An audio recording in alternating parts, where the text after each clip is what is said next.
कुछ लोगों से मिले थे। इससे अंदाज लगाइए कि ये रीबिल्डिंग द नेशन के सिलसिले में इनका जो कंट्रीब्यूशन है उसको बुलाया नहीं जा सकता। इम्पैक्ट इसी को कहते हैं। वक्त आता है, गुजर जाता है, वो आदमी भी चला जाता है, इसकी कोशिशें जो होती हैं वो इम्पैक्ट डालती है, वो असर डालती है।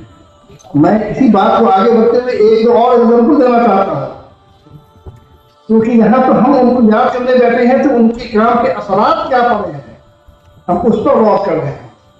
तो मैं समझता हूँ कि डॉक्टर मंजूर आलम की हैसियत आप हैं, ये शायद मैं छोटी बड़ी बात है, ऐसा नहीं।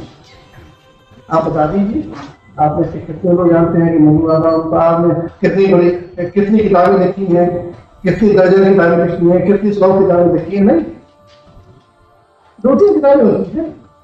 लेकिन इसके बावजूद भी हम उन्हें एक इंटेलेक्चुअल मानते हैं, स्कॉलर मानते हैं, थिंक टैंक मानते हैं। क्यों मानते हैं?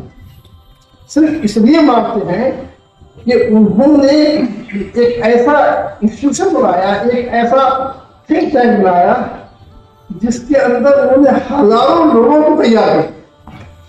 अगर इसकी तुलना की जा सकती है तो यूनान का एक ही आदमी था जिसका नाम सोक्रात था, जिसने एक किताब नहीं लिखी थी। लेकिन सोक्रात हमने क्यों कहा है? सोक्रात ने अरस्तु दिया, प्लेटो दिया, हिप्पोक्रेट्स दिया और पता नहीं क्या क्या दिया है। अगर उस प्लेटो नहीं होते तो आज रिपब्लिक किताब नहीं होती, आज डेमोक्रेसी का कंसेप्ट हमारे सामने नहीं होता। हिप्पोक्रेट्स नहीं होती है तो मॉडर्न जो एलोपैथिक साइंसेज है, मॉडर्न जो मेडिकल साइंसेज है, उनका फायदा नहीं। किसी मेडिकल में जाए, कॉलेज चले जाइए, हॉस्पिटल में, मेडिकल कॉलेज में, उसका बड़ा सा फोटो लगाओ, पोर्ट्रेट लगा होता है। इससे साफ नहीं होता है कि लोगों को तैयार करना, खुद लिखने को फिर कम पड़ना, लेकिन वही लोगों को तैयार कर सकता है। Plato like person, Aristotle like person को, जो खुद भी उसके अंदर कुछ होगा।